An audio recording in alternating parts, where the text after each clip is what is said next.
miss your immunity. What people do with immunity, some take advantage of immunity to do havoc. But when you have the right immunity, you'll be able to add value to society without fear. And your faith, your passion, your immunity. You're welcome to Open Forum with Citizen MKO on a station that always leaves you with memorable moments. As usual, I am Citizen Matthew Kofi O'Connor. I am a productivity advocate. I am a reformer. I think for a living.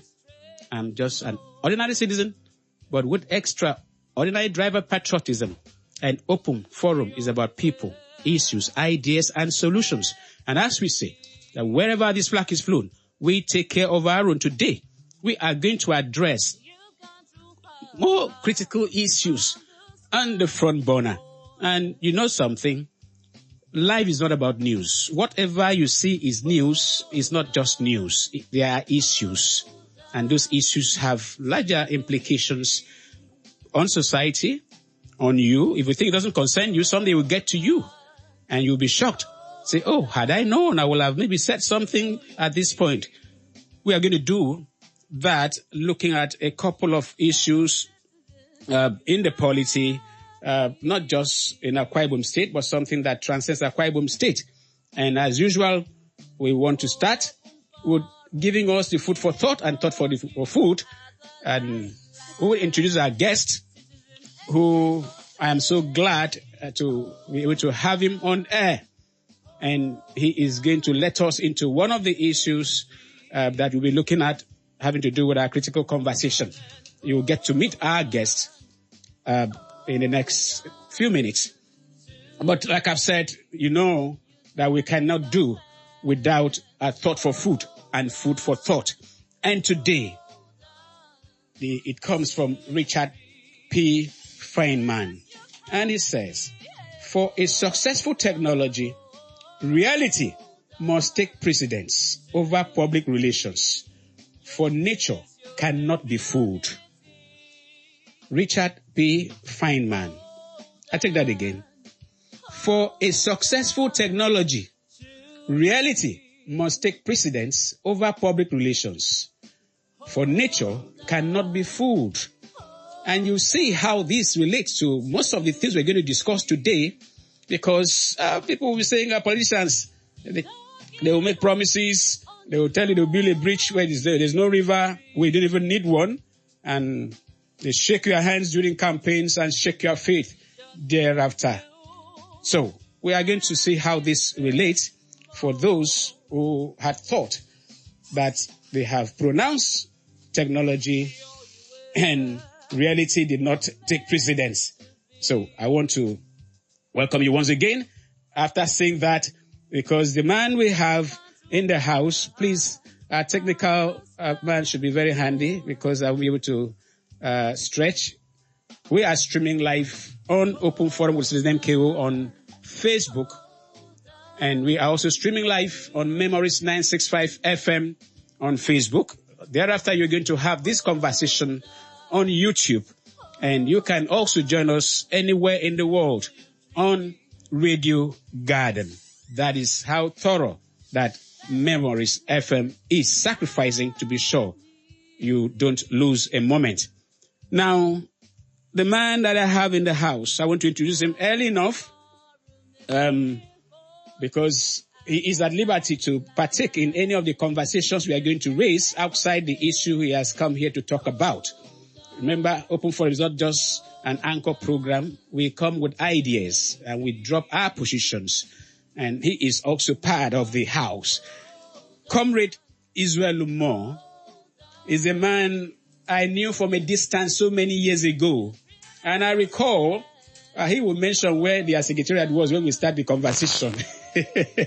As the chairman of the Akwa Ibom State, Nigeria Union of Journalists, NUJ Akwa Ibom State Council, and he is currently the publisher of Straight News newspaper. both hard copy and online, and doing amazing things online. I want to welcome the man who is a pillar in Open Forum as well, Comrade Israel Omo, veteran journalist par excellence. You're welcome to Open Forum, sir. Thank you, great citizen. Thank you, wonderful listeners. God bless all of you. You may add viewers. We have been viewers too. Online because we are streaming live. Have a great day. Thank you so very much. Yes. You're going to hear some things that borders on history, that borders on legacy when we get to talking with him. But looking at our itinerary today, we are also going to have tidbits on state of the state and state of the country. And the issues are issues that has touched not just Nigeria, but it has touched the global community. That has to do with the air safety in Nigeria and rising wave of impunity. The lessons from Kwam1 versus ValueJet and Comfort versus Ibom Air and others. We're going to give you tidbits because we have researched into this thing. Time does not permit us on radio to want to go through a full range of research, but we are going to show you something that will be able to guide your understanding. And for those who will watch, see us later on YouTube, we are going to have full videos of some of these conversations, particularly coming from the parties concerned. And then we're also going to look at how an application for asylum by a Nigerian has led to a Canadian Federal High Court declaring PDP and APC as terrorist organizations. What are the matters arising? That is something frightful that happened. You'll get to know when it happened and why we are talking about it now.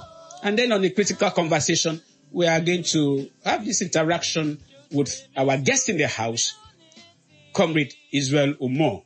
And we are going to look at the NUJ Akwa Ibom State Council, where he was a boss, and the State of the Union. How is NUJ faring since he left office? And when he didn't leave office, you get to know. And what were his legacies? You get to hear. And then, on the 41st edition of our stock taking and agenda setting for an Akwa Ibom without oil, which we started 41 weeks now, we are going to look at issue of food sufficiency, particularly having to do with Akwa Ibom rice plantation and what was classified as world-class processing, Akwa Ibom rice plantation and world-class processing mill in Ini that produced what was then called family rice. Is it real or is it fake, like some would say, or imaginary? You can imagine the load. We are going to do tidbits, but we'll not leave you in doubt about the direction where you'll be able to make sense of what we've said and fact check. More so that we invite authorities, relevant stakeholders, relevant public officers where we need to, if only they respond. Some of them have refused to acknowledge even the letter. At least one has acknowledged, not just one, two of them have acknowledged. The one that acknowledged has not showed up. One that picked a call and tried to treat the matter did so well, and we need to follow up because some people that bring complaints to us, since we don't charge, people just come and we help them get through something and they just go away. We don't. It's so embarrassing, but we'll not stop doing what we are doing. But as usual, for our advocacies of Monday, 11th August 2025, I'll do a very quick rundown of those things that we arrived at. On the midterm report, on the socio-economic impact of our RISE agenda, the Akwa Ibom State government under Governor Omoino, we commend His Excellency for his adopting a style that engages citizens. It is not the first. Obong Otta did it. I've said this before. But His Excellency Governor Omoino is doing that now almost on, sometimes you can even call it monthly or sometimes twice in a month. He does that, meets the people, showcases what he has done, and tells them, bring your input. So we commend him for that. And then we also commend him for the quality of panelists he brought this time. We had raised issues here that, Your Excellency, don't just bring politicians and even some civil society groups, because some are just there to maybe praising if they have opportunity, not to look at the critical issues. To have brought people like Nancy Lo, Professor Akpanekpo, and others, it was spectacular, and their input was not praise-singing. They were clear on point. Imagine a panelist telling the government, what you are saying, there's a disconnect with reality. It doesn't happen. It rarely happens. And that was what His Excellency wanted. Tell me where it's not okay so that I make amends. What we have also noticed, that it's unfortunate that a critical aspect, which is transparency and accountability, as much as he has tried, is still lacking, because a recent report has revealed that Akwa Ibom State is among the 16 states in Nigeria that are not forthcoming with data. They hardly even respond to requests for information, and that was published by Ekemini Simon, award-winning investigative journalist, that we need to know the cost of projects, and particularly in the light of a very unfavorable classification of Akwa Ibom among those states. It is disturbing. Something has to be done about that. The resources belong to the people, and leaders are first servant leaders. The people are the real leaders that you account to. And then we added here that government appointees hardly do what the governor does. They can hardly answer questions. Those that have written, some of those we have even invited, they can't even come out. Not just here, even other stations. People call me, what is happening here and there? So we want to appeal to His Excellency. His appointees should be able to speak for him and defend him, and not shy away from the media. It shows that they have something to hide, or actually are not fit to deliver. Still, on the employment portal, we hosted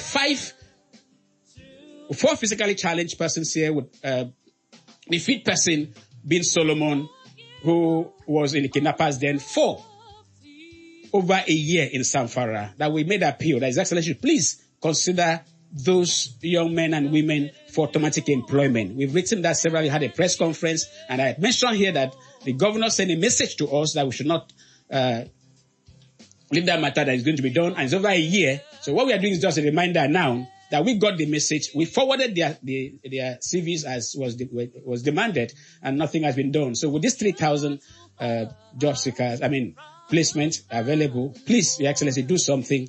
And then above all, we understand that there are 15,000 applicants so far.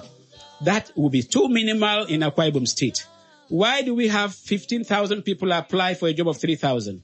It's because most Akwa Ibom sons and daughters have been disenfranchised, shut out, because of the compulsory mandatory demand for voter identification number, which did not come with an earlier notice. So we want to appeal to Your Excellency. We've done a letter on this. We've been speaking about this, and they even came here to plead that please, that very demand should be reviewed. If it's to be done, if Akwa Ibom State to be the first state in Nigeria to do that, give a 2-year notice. Registration will start this August. People will register. They will keep registering. By 2027, Akwa Ibom State can pioneer no VIN, no access to government, this and that, not just in employment. A number of lives will be destroyed, the rest of their lives, by this very policy. It is not well thought out. I'm not even sure His Excellency is aware. So please, we still plead. Those people came here and pleaded. And then on the portal, visually impaired persons, some of whom we have helped, they came here last Monday and they pleaded.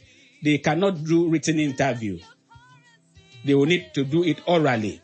And we ask for quota for them as well. Having said that, we want to talk about the Akisan. Akisan, we have said, Governor says he's going to host Akisan in 2026. We are going to make efforts to speak with the president of Akisan, and we have made advocacy that we need to take stock. How much has Akwa Ibom State government spent on Akisan? And how much has Akisan put in to develop Akwa Ibom State? Which one outweighs which? And for Akwa Ibom State government to host Akisan in 2026, how much will it cost? Above all, we would like to see a global body of Akwa Ibom people globally, as in diaspora, not just people in America. It's a challenge to people in that sector. Put your heads together. Let us have a central body globally for others, not just people in America alone. I commend them. They started this 38th edition that they had that convention, and thank God it turned out well. So we thank you so very much. Let me stop there because, like I said, everything is doing with tidbits, but because this is a town hall, it's like giving the minute of what we had discussed.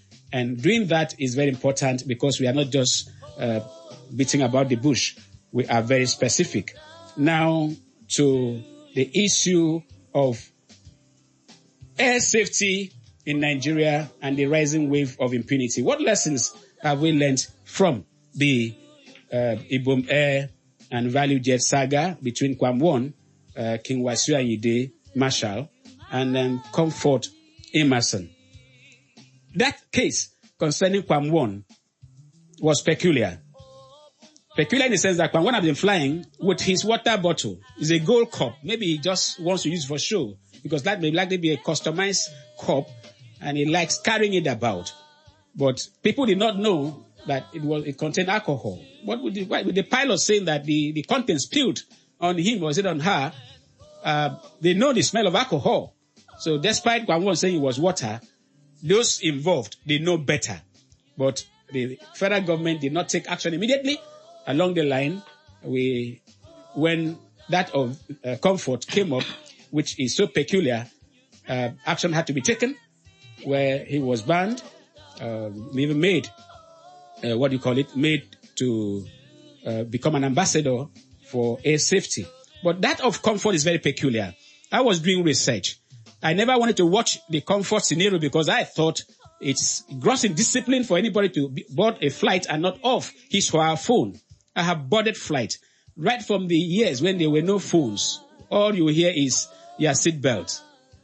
Right from Nigeria Airways, I started flying. I have never one day tried to say, let me see what will happen if my phone is still on. But I've spoken with some persons, even outside the country, they have told me that there are people that don't even off their phones. And I want to believe. There are those that put it on flight mode. And I want experts to tell us, is flight mode sufficient? If it's sufficient, Comfort did it in one. The other phone was bad. And when the hostess accosted her, for whatever reason, she didn't know how to spell general, and that became an issue. But one thing led to another. The long and short is that it borders on lack of coordination and discipline on all parties involved.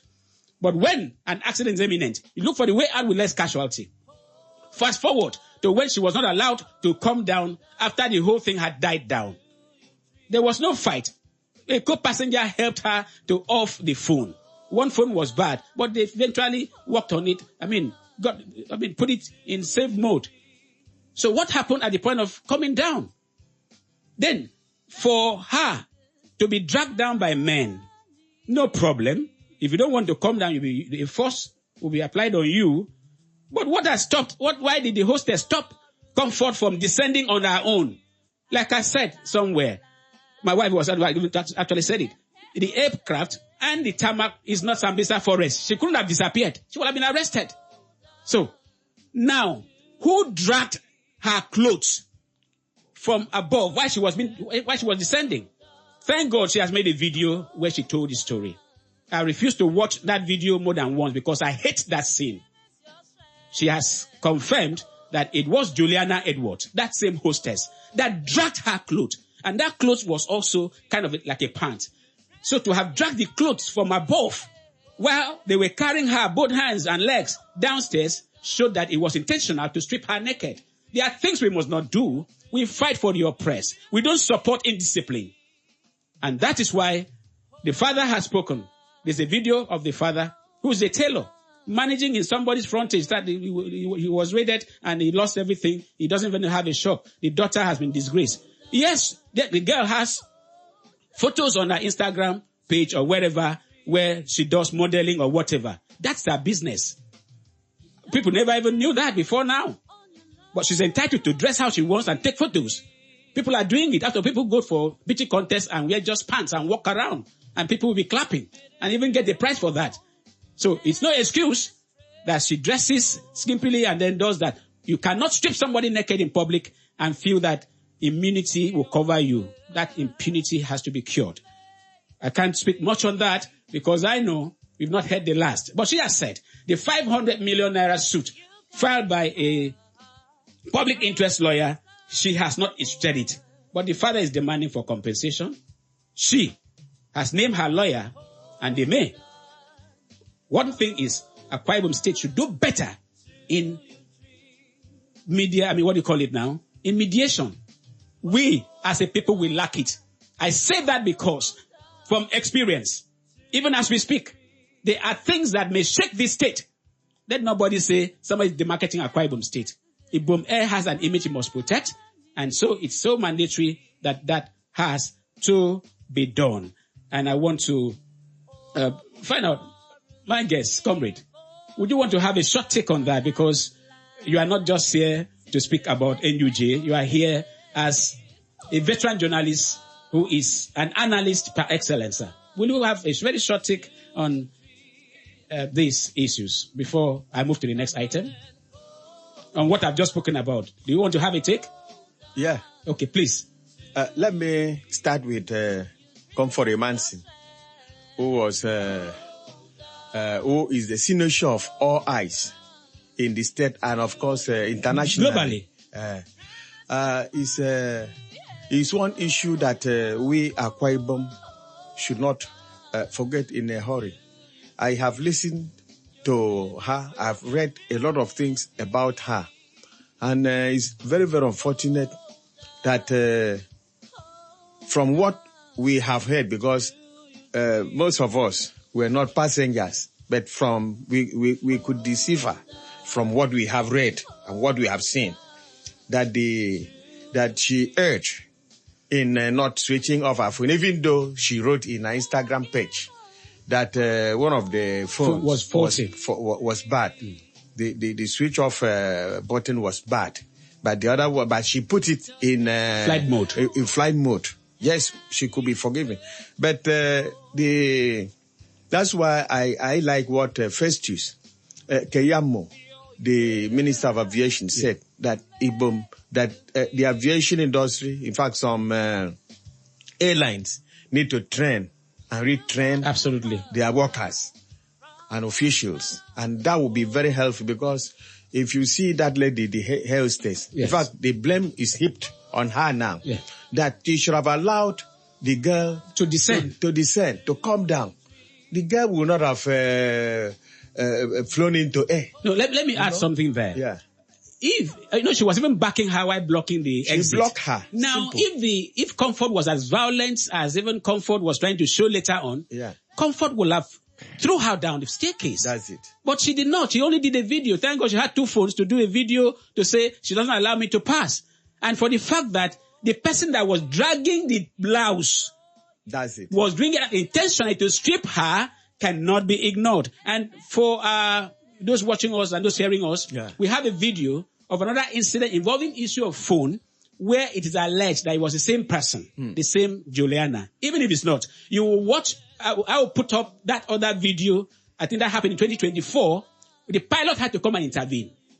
That the rudeness is a trademark. Whether she's the one or not, we want to leave that matter there so that we can, do these tidbits and then make sure our guest has time to deal with this matter that he came for. I have not talked about the judgment, the asylum seeker.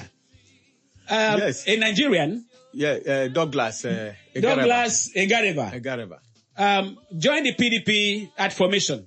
In 2007, he did not maybe joined one of the coalition parties that later became APC.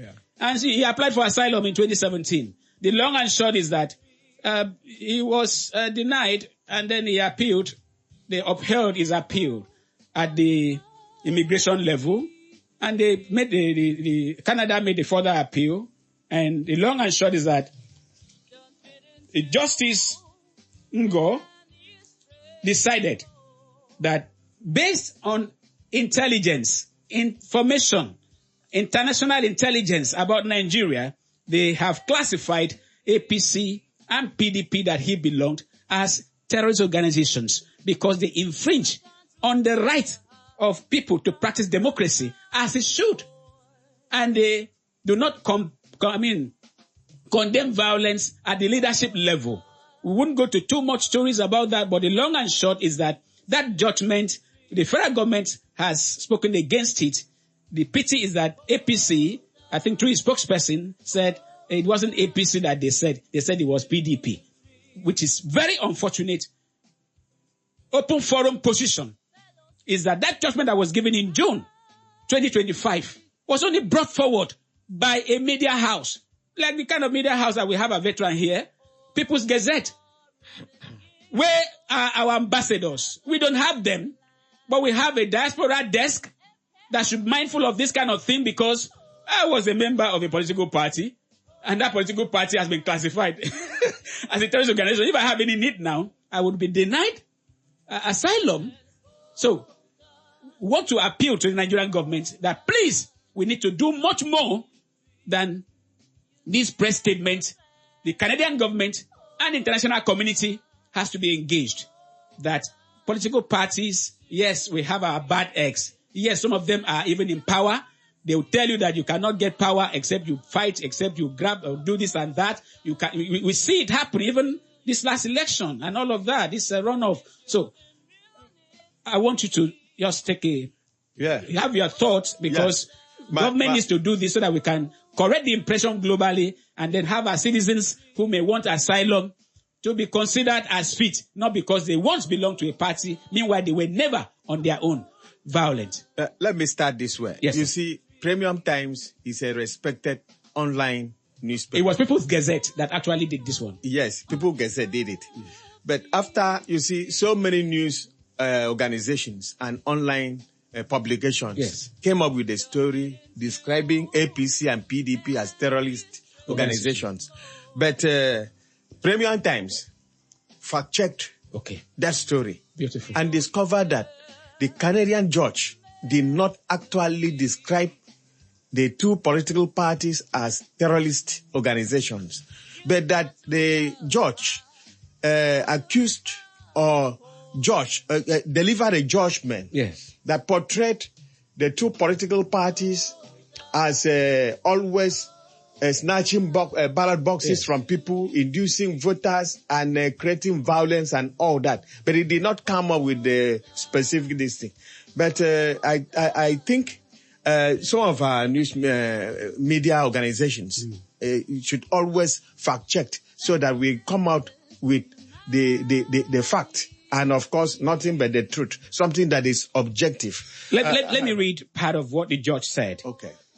The judge agreed that the PDP members in 2003-2004 left a violent record of ballot stuffing, ballot box snatching, voter intimidation, and killings of opposition supporters and candidates. She noted that the party leadership enjoyed the benefit of such violence and took no action to stop it. Justice Ngo held that this met Canada's legal definition of subversion of democratic process under paragraph 334 sub 1 sub B.1 of the IRPA, which means accomplishing change by illicit means or for an improper purpose related to an organization, even without the use of force. It will be difficult to want to put words. I have a copy of the judgment. Okay. I'm going to spend time to read through everything. Our legal luminaries, they have it. We have an attorney general. Our position as Open Forum is that Nigerian government should take up this matter. If their, what do you call it now? If their law allows such, for just being a member, you're not involved, you're not indicted, to be classified as a terrorist, it is going to disenfranchise millions of Nigerians, millions, and other countries may follow suit. We need to protect, as much as possible, the integrity of who we are.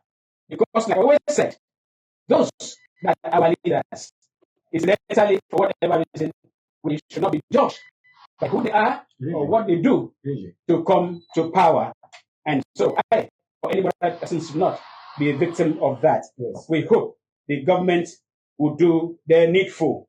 Once we get started with this other conversation, it is what is going to take us to the end of the program.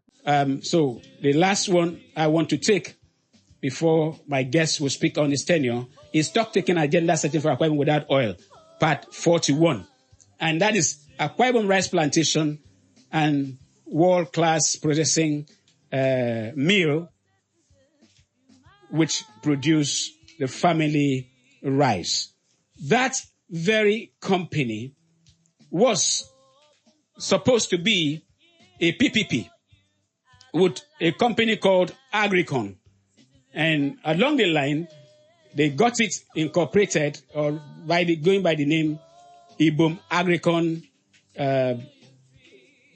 Rice or whatever it had to go with that. It actually started, the MOU was signed on July 16, 2016, and they commenced production by May 2017. And by 2018, about June or thereabout, about 2 or 3 bags of that rice was taken to the State Exco and presented to His Excellency in Council. I want to quote what His Excellency said at that very ceremony. He said, "This is not a drawing board. This is not a concept. It is something that is done and tested. This is grown in Akwa Ibom, processed and backed in Akwa Ibom State." That was His Excellency. And the then Commissioner, Dr. Udwak Udoyang, said that the rice factory commenced production on a 600 hectare of farmland at Ini. Last year, that was called it maybe 2017 when he did the presentation. He also added that the ministry will replicate same in Oran and Okobo government areas. The public-private partnership PPP between Akwa Ibom State government and Agricon, indicating that Ibom Agricon Rice Factory was derived from the merger of the name. We are giving rice that can compete internationally, but our target is to make sure that we feed our people first and foremost before we think exporting.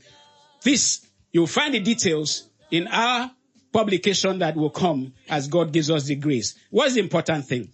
The important thing is that we have done our research. We've talked to some persons from the community, and we've also had conversations on radio. We've seen a investigative report to the effect that that very mill was not working for a long time. I mean, not even working now.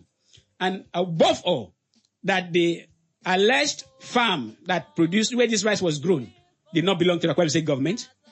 It belonged to individuals. Individuals, the committee were interviewed, and they said it is their farm, it is their land. The government had promised to give them input, which never was done. And as we speak, if we do not see, and some people have never seen family rice in the market, it calls to question that there is something fundamentally wrong having to do with a project that the world was made to believe that Akwa Ibom now produces rice. And the then commissioner said that they had 10,000 bags of 50 kg as at the day he spoke with His Excellency in Exco. That one investigative report says the issue of any rice mill and farmland was fake. It's left for you. If you are there, I was actually to host somebody from the community today. Unfortunately, maybe for network or distance, he could not make it. You will have heard from an indigene who knows somebody whose farm was also used to say, oh, it belongs to government. There are things we need to correct if you are to move forward, because it's about us, not about anybody. We will have more details about this. We have the facts. We have the pictures. And somehow, I did a little consultancy for the Food and Sufficiency Committee, and Professor Edet Udo was the chairman. Nkanang, the governor's eldest brother, was also a member of that committee. So we cannot allow His Excellency Governor Moino not to have facts, so that we'll be able to work on it. Thank God the Commissioner for Agriculture is from Inilugu government area. We are going to reach out to her to see if she will accept to be with us to speak on this so that we can put the record straight. Is it true that Akwa Ibom people and the world was deceived? Or the report we are hearing is a lie that rice venture is still going on? We are not concluding. We are putting the fact, and we are going to make sure we fact check and feed you back. Thank you so very much for your understanding. Now to our guest in the studio. Remember, I always say open forum, our 1 hour, one of the most productive when you talk about productivity advocate. Comrade Israel Omo. You're welcome once again. Thank you, citizen. I remember you so many years ago. You have not changed. You still look yourself. It must have been, was it in the 90s or when was that? When were you the chairman of NUJ? Well, I was the chairman of NUJ May 2004 to 2007. 2004. August. I had known you before then. Okay. Your office used to be at around by Wangiba. Am I right? Yes, our office, when I took over, yes, it was 8 Wangiba Road. Okay. It was a rented place. Yes. So in one of my promises, electionary promises, I told them that I'll relocate, that I'll move NUJ from 8 Wangiba Road, the rented place, to our permanent site. That's Information Drive. Did that happen? Yes. And by God's grace, really? In less than 1 year, I did that. And of course, there was a building started by my predecessors. You see? They started it, but nobody could. It was a one-story building. Yes. No, it was not decked. I came, took over from there, deck it, raised the block, we roof it, then did the finishing. And of course, the internal decorations. Then after that, I took over. I started the auditorium, NUJ auditorium, because I felt bad as a person when every time we did small events or so, we didn't have money. And of course, if you know, NUJ is not a revenue generating body. It's a trade union as well as a professional body. So to even raise a professional fee to fund certain projects is a difficult thing. It's a task.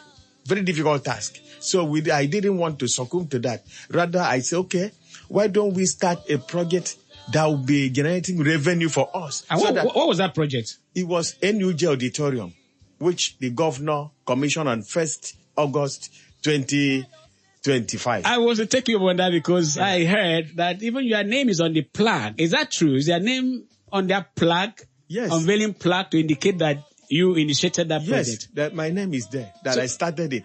You started the project in 2004 and it's completed... No, 2005. 2005. Yes. And it's completed in 2025. Yes. What do you think happened in that 20-year gap? Well, we had three NUJ administrations. Okay. Successive administrations that came on board. But they had some personal issues also. So Israel Omo will take credit or the glory will return to him if we complete. So they abandoned the project. Not that I didn't have the willingness, the passion, of course the zeal to complete. I had it.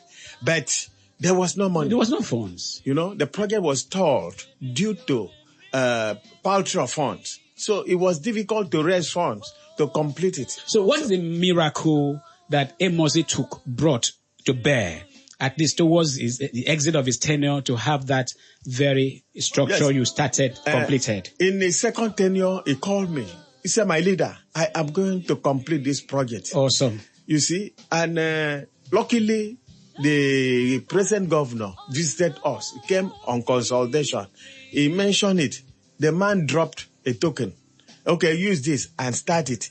One day I was in my house. The Nene Afia was the person who was chosen to complete that project. She was chosen by Amos to lead administration. Yes.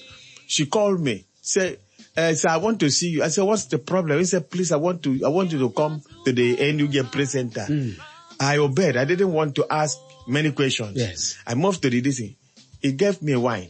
He said, sir, start speaking to this project. Interesting. I moved to the project. I started making proclamations. And after that, when we had a media chat, the present governor assured that they would take over the project. The wine was for you to drink as the founder, not to pour libation. As initiator. As initiator. No, I didn't not pour to pour libation because I don't believe in it.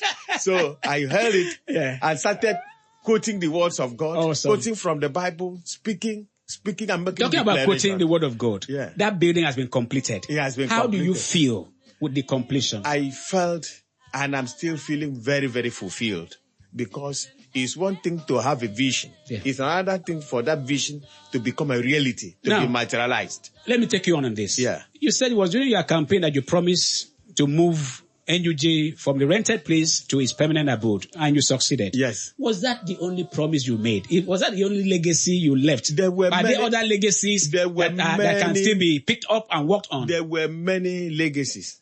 One of it was welfare. There is no journalist that will tell me I had such an event also, which I did not attend, and presented a pause. And of course, we aided and assisted so many journalists. Was that not the case before your tenure? I may not know. I'm talking of what I did.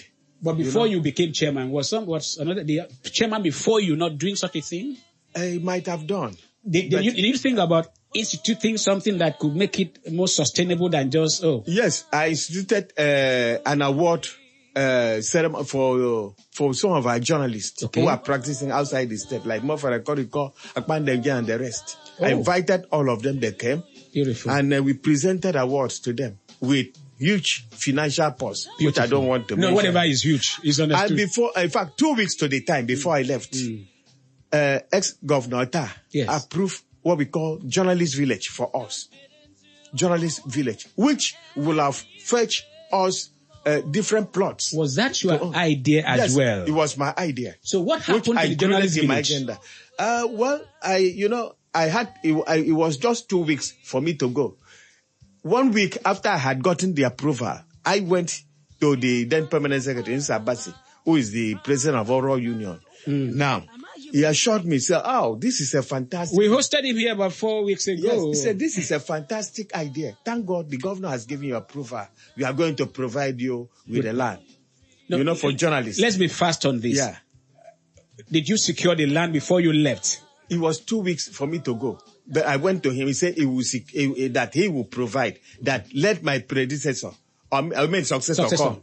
That he will provide. So what did your successor do when he came into office? Well, he did not carry me along. Let's start from there. Because if he had carried me along, say, okay, you got the approval. What do we do? All that. I thought, because you see, in administration... Who succeeded you? Ephraim Eti. Ephraim Eti. You see, in administration, once you leave an office, it's a very improper thing for you to hang on. No, it's not proper. It's not proper. So that's why I left. So even after Ephraim Eti left, successive NUJ chairman did not bother about that? I think so, because that's how the project died. No, the project, you got approval. I got approval. Government is a continuum. Yeah. So the incoming... I am believing that the president, CBH John... Yeah. I want to come to CBH John. I want to come to CBH John. I know CBH John. Yeah. Very amazing human being. Yeah. As a journalist. Okay. As a patriot. In fact, I did what I've never done before. I congratulated him before the election. Because I was even expecting an unopposed for the first time. Were you a seer? That's why I felt. Okay. Honestly speaking. You're a seer then? Yeah, I am. I communicate. I can see. I'm saying it on air. It's there. I can show you after this program. Yeah. I congratulated him before the election. Now, I want you to talk like a patriot. Okay. Would you, not just in talking, can you just do a memo? It's important to leave trace of the things that we do, because posterity would not be able to do enough for us if we don't have traces. We are on air. Yeah. Would you do a memo, officially tell him about this, about the welfare? Is it cooperative you call something or whatever? Yes. So that he is a legacy man already. Yeah. If he asks what you had done, to get from there. And with a governor like Governor Moeno, anything positive is possible. That's it. I want you to make that commitment. Yeah. I tell you, I'm speaking on air, that I would invite him for a meeting, not necessarily a memo. He's a listening person. Beautiful. In fact, I'll bring this idea before him, the journalist, because it's very important. Some of our journalists don't have houses in Uyo here. So if an estate is allotted to us and we pay a token, then we are giving the land. It will really help us. Absolutely. Because when you talk of the fourth realm, they are journalists. Now, let's talk about fourth estate of the realm.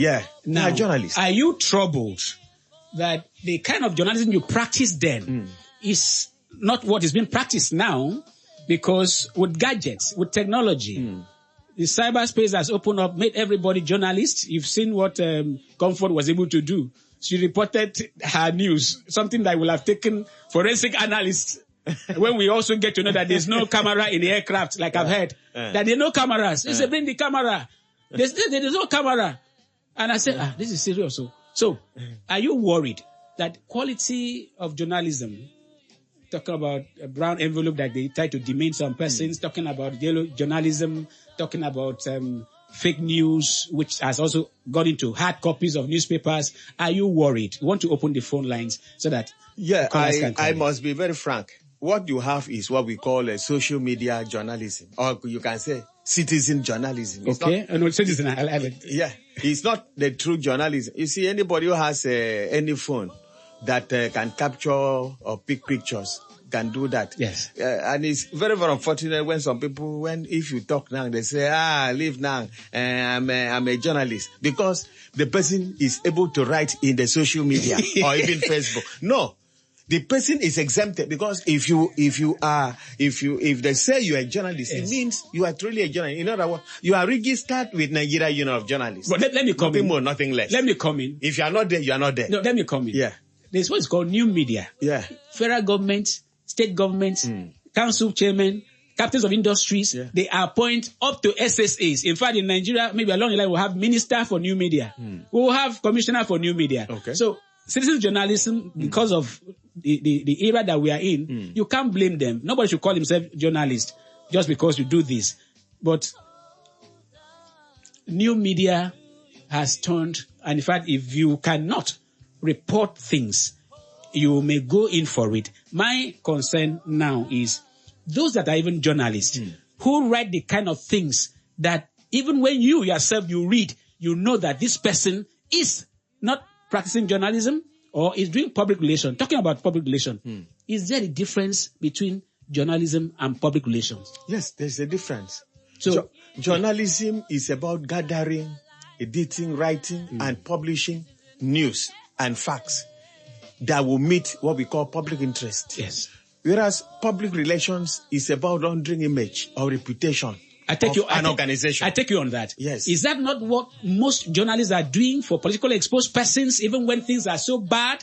And they pay some of them. There are some people that I even know who their business is to what is happening there. Yeah. They will write and they get attracted. Some of them have even gotten an appointment from just writing from what they never knew because they have to launder images. Yeah. Are you not worried that journalists have abandoned journalism to do public relations? You see, in mass communication, journalism is a subset. Advertising is a subset. Public relations is a subset.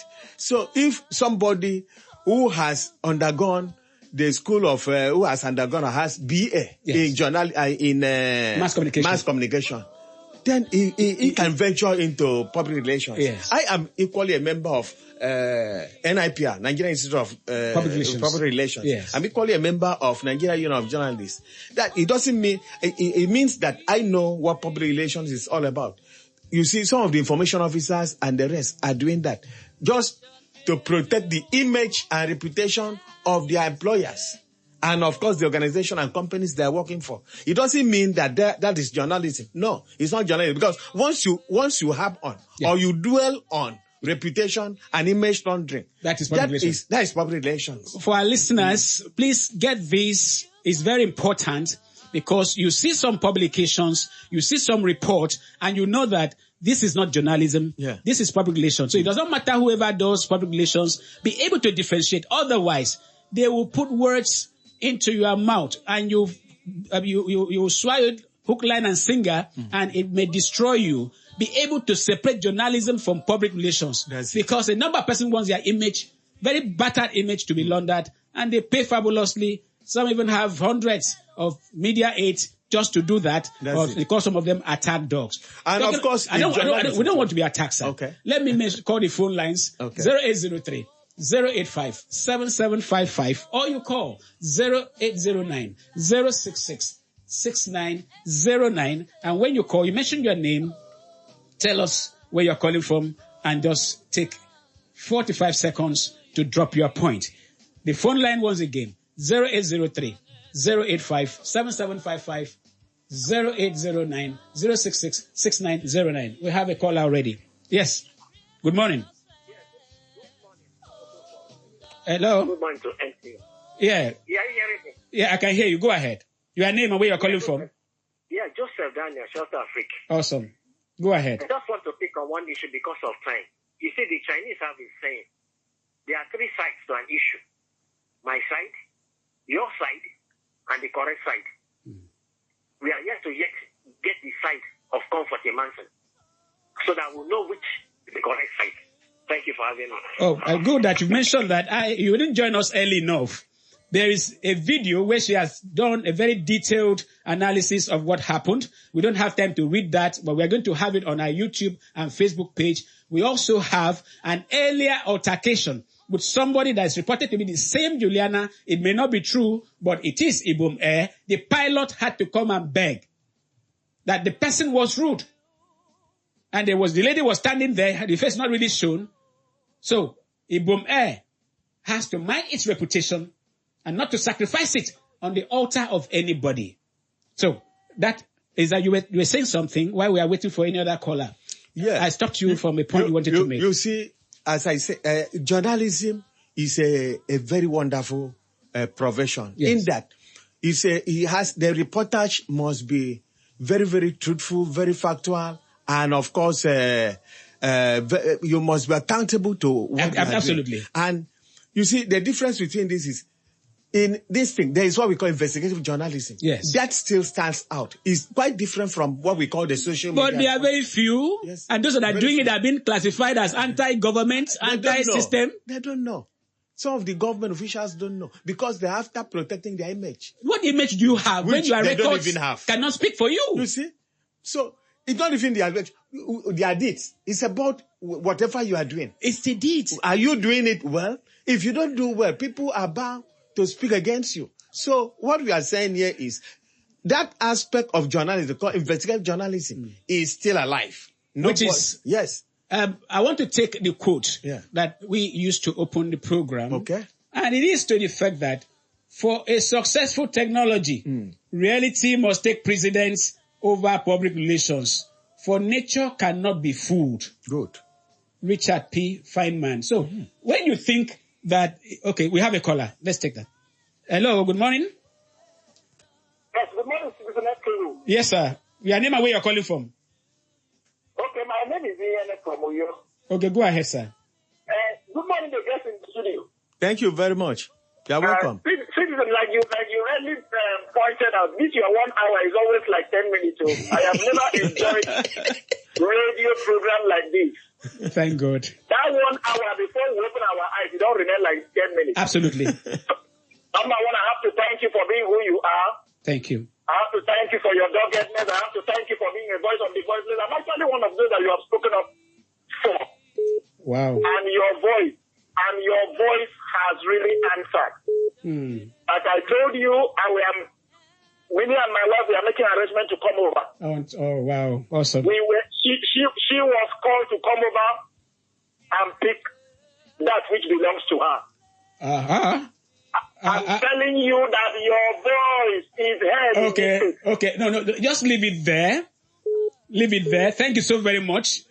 We'll talk again. Yes, thank you so very much. Let's take another caller because we are about running up now. Hello. Hello, good morning, Citizen MKO. Good morning. That sounds like Faith Morgan. That's me, Faith Morgan from Ghana. 30 seconds. I greet the guests in the studio. Thank you very much. You are welcome. I just come this morning to come and thank you for what you do for Akwa Ibom people, especially Faith Morgan. Oh. I am still enjoying my farm. Where come through you. So I don't have something to give you. I say may God bless you. Thank you, Faith. Thank you, Faith. Very much. Thank you, Faith. Well, that's the last call we can take. I'm very happy. In fact, the person I just called, I wanted to call the wife this morning to find out what has happened to your case.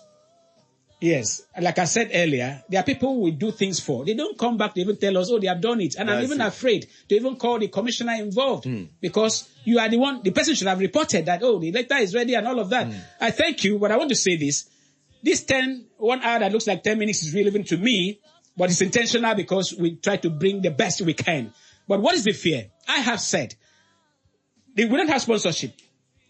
Anytime soon, God forbid, we may rest the program because I am supposed to work on a book that's supposed to have come out on the 25th.